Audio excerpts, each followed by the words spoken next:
everyone. Welcome to my book nook. I am joined today by Brandie June, author of this most beautiful Gold Spun young adult novel focusing on a retelling of, Rumplestiltskin. Brandie June, thank you so much for joining me. Could you introduce yourself and tell us a little bit more about Gold Spun? Sure, and thank you so much for having me. Delighted to be here.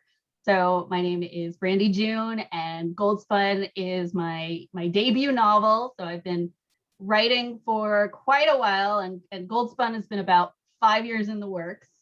So very excited to bring that forward. I'm also a playwright. I'm a marketing director of kids films and anime, do that during the day. And so Gold Spun, as you mentioned, is a Rumplestiltskin retelling, but this time it's told from the miller's daughter's point of view, except she's a con artist. So she kind of gets herself into trouble as far as promising that she can spin straw into gold. And then lots of drama ensues. Mm-hmm. And so because it is a retelling of fairy tales, I thought we could focus on magic systems in the fairy tale.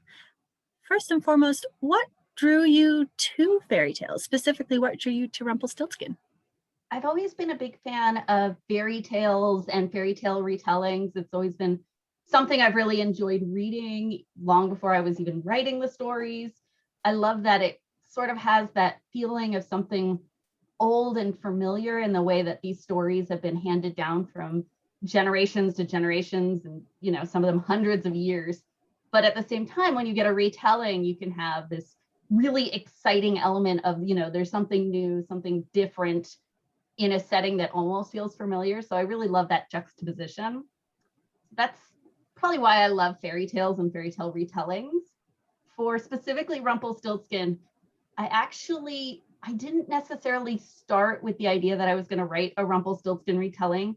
1 year for NaNoWriMo, which is National Novel Writing Month, I didn't have a big overarching novel idea, so I challenged myself to do 26 short stories, and each letter of the alphabet having to do with something with fantasy or mythology or fairy tales. And I didn't get to all 26 stories, but when I got to R, it was Rumpelstiltskin. So that gave me a chance to rewrite Rumpelstiltskin and really play with the different tropes of the story. So once I had finished that, I realized there was a lot more to the characters I had created that I really wanted to dive into. Oh, I love that. I didn't know that and also you had to get all the way to R to find that beautiful story. Wouldn't it be great if it was Bumplestiltskin? I will say I might have cheated that year and just gone for whatever letter I could think of that day. So it might have been like P, L, B. So I might have cheated a smidge. Oh, fantastic. And so then what aspects of the original story were you determined to keep in? I kept the premise that there's a miller's daughter who is required by the king, or in Gold Spun, it's the prince of the land, to spin straw into gold. So that part I kept that there's this mysterious person who helps her achieve that. And I would say, and then the prince has promised to marry her afterward. And I would say that those are the main elements that I kept. I changed a fair amount, but I kept those elements. And even then I kind of tweaked them. So the prince promises to marry her, but he doesn't actually think he will when he makes the promise, because he thinks she's a con artist, and she double cons him, I guess, then to convince him she's not, even though she is. Oh, I love that. And it's like you said before, because it is a retelling, there are certain things that the reader will expect to be in there just by nature of it being connected to an original story. But when I read it, I know that I was thinking, this is complex. Like there's so much more than just that, oh, Rumpelstiltskin is my name and something is my game. Like it felt like its own story on its own 2 feet in its own right, which was really cool to see. Thank you. And so then on the flip side, what aspects of the original tale were you wanting to omit or avoid or even just improve upon? So once I gave myself that framework of this is what I'm going to keep, I threw a lot of the rest of it out the window. First and foremost, I wanted to give the miller's daughter way more agency. In the original tale, I feel like she's this poor waifish maiden who's just, you know, being battered around by the men in her life. Her dad says she can spin straw. The king forces her to do it. So I wanted to give her agency. I wanted to give her a name. This is a fairy tale all about the importance of names, and she never gets one. So I gave her a name, and in Gold Spun, her name is Nor. And that's really what led to me making her a con artist, because I wanted her to be the one that makes the claim about spinning straw into gold. And she has her reasons. She is very fiercely protective of her family. And due to life circumstances, she has to enact cons in order to provide for them. So she has a moral, you know, she has a very strong moral center, even if it's a bit tilted. So that giving her the agency was the biggest thing. I'd say some of the other things that I omitted or changed, I didn't bother necessarily using the rule of 3 that you see in the original tale with 3, you know, rooms of increasing straw. I've seen it done very well in other stories, but for me, I didn't feel it was necessary to my story without becoming too repetitive. So I threw that out. One of the big ones that I tossed out was the idea of the firstborn child being promised to Rumplestiltskin, which is a pretty big part of the original myth. But in Gold Spun, Nor is a lot of it is about her developing relationships with, you know, Prince Casper, who's the prince character, and Hal, who's the Rumpelstiltskin character, and deciding what she wants to do for her life. So I didn't feel she was in a place to get pregnant. So instead, she rescues Pell from some bandits pretty early on in the story. So instead of promising him her future child, she already has basically an IOU from him. And I'd say the final big change I made was in Gold Spun, Pell is this handsome, swoony, mysterious fairy boy, as opposed to the original telling where Rumpelstiltskin is this ugly, creepy little creature thing that is really kind of sneered at as far as who he is. So I made him a more swoony character in this one. Very swoony. Can confirm. And I just love that, because like you say, just by flipping that script and giving Nor more agency right off the bat, you've changed the whole feeling of that whole story. Because when you read the original Rumpelstiltskin, it's, I mean, you're right. The fact that she doesn't have a name in a story so focused on names, and then she's kind of, you know, sitting in a corner weeping, waiting for someone to help her. There's none of that. You don't really ever get a moment where you're thinking, come on, Nor, get up, figure yourself out, because she's already one step ahead of you and she's already doing it. So yeah, I think you did a wonderful job with her. Thank you. I really wanted a character that, you know, we could root for and we just could empathize with, even when you're like, I really care about you, but you're not making the best life decisions all the time, but she's trying and learning. And like we all are. Yeah, for sure. And so because you have that element of the fae and the magic, what can you describe your magic system that you use in Gold Spun without obviously giving too much away? Sure. Pretty early on, we learned that Pell can use blood magic. So using blood, he can transform it into things, possibly even gold should he desire. It helps with healing. It helps, you know, can heal a person. On the flip side, it can kill a person. So there's this, you know, it's a pretty powerful thing, but it's also rather limited to blood magic.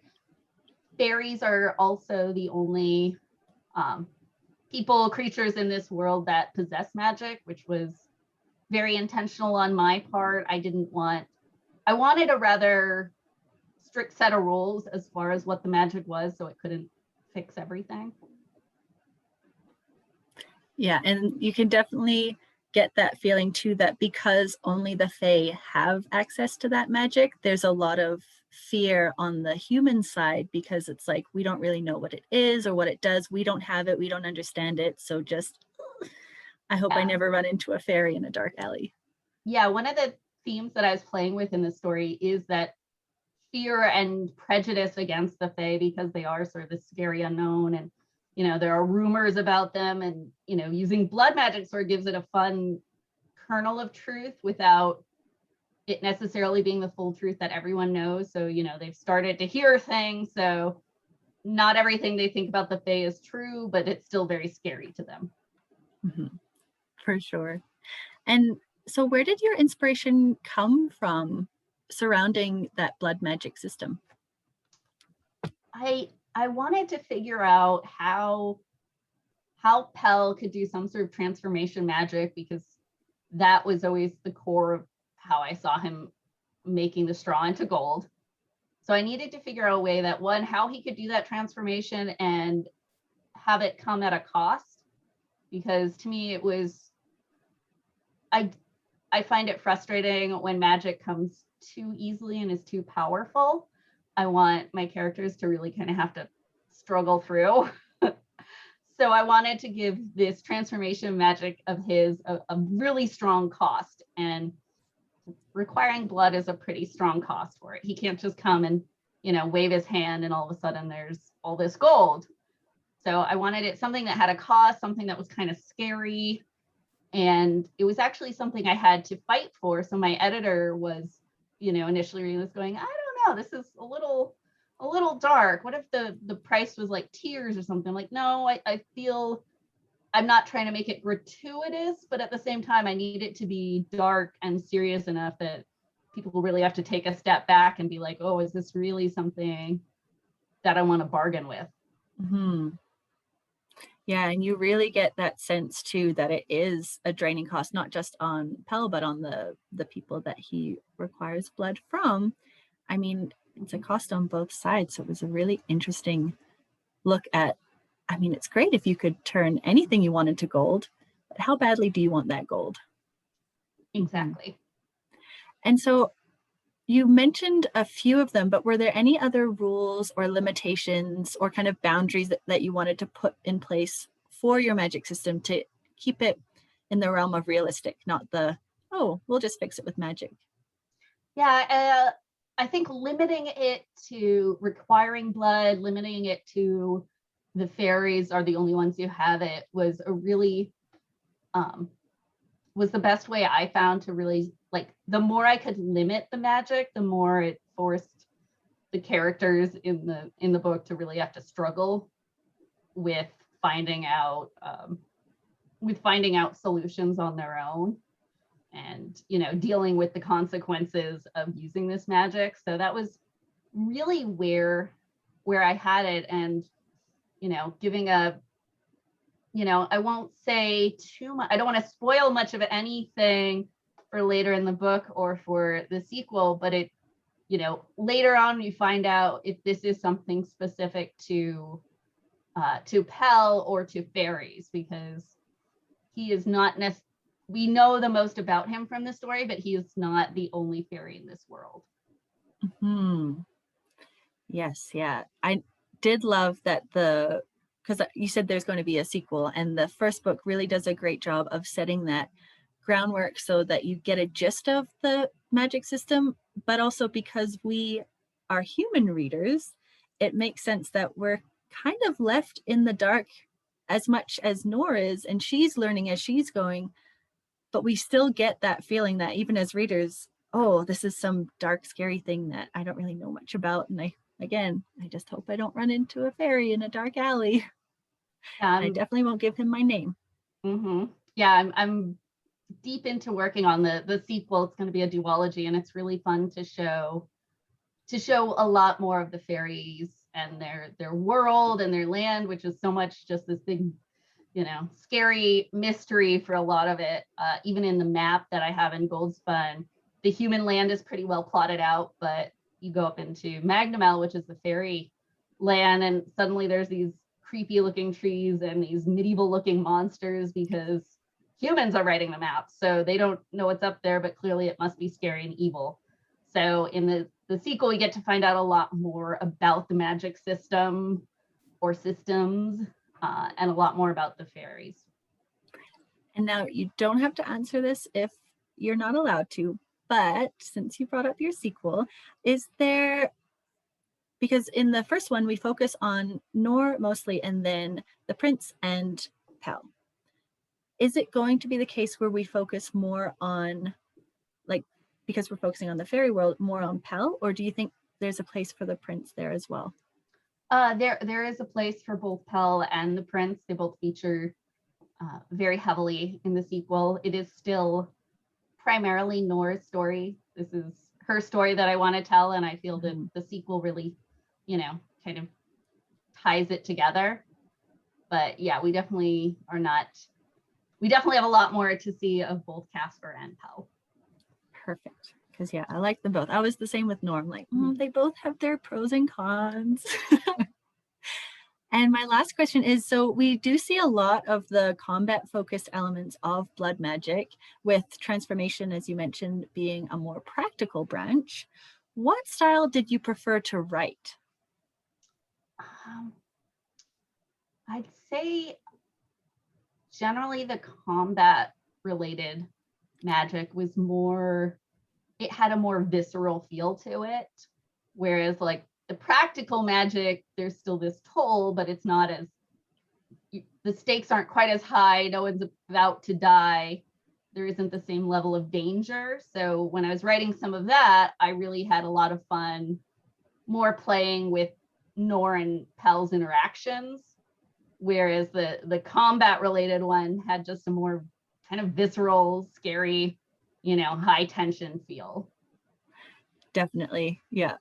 No, I would say though, the transformation, because like you say, the pace is slower, you almost get that slow build of like uneasiness where, that she's losing a lot of blood. There's just stop the flow. So very cool. And then if you could wield blood magic yourself, what would you use it for? Ooh, I love the idea of healing. I would, that would be really useful. And you could turn some things into gold. That would really help with, all the bills. Just be like, well, you don't need a whole room full of gold to pay the bills. Maybe just a couple of like little box size shapes. Yeah, just, a few doubloons. Yeah, just a moderate amount of gold.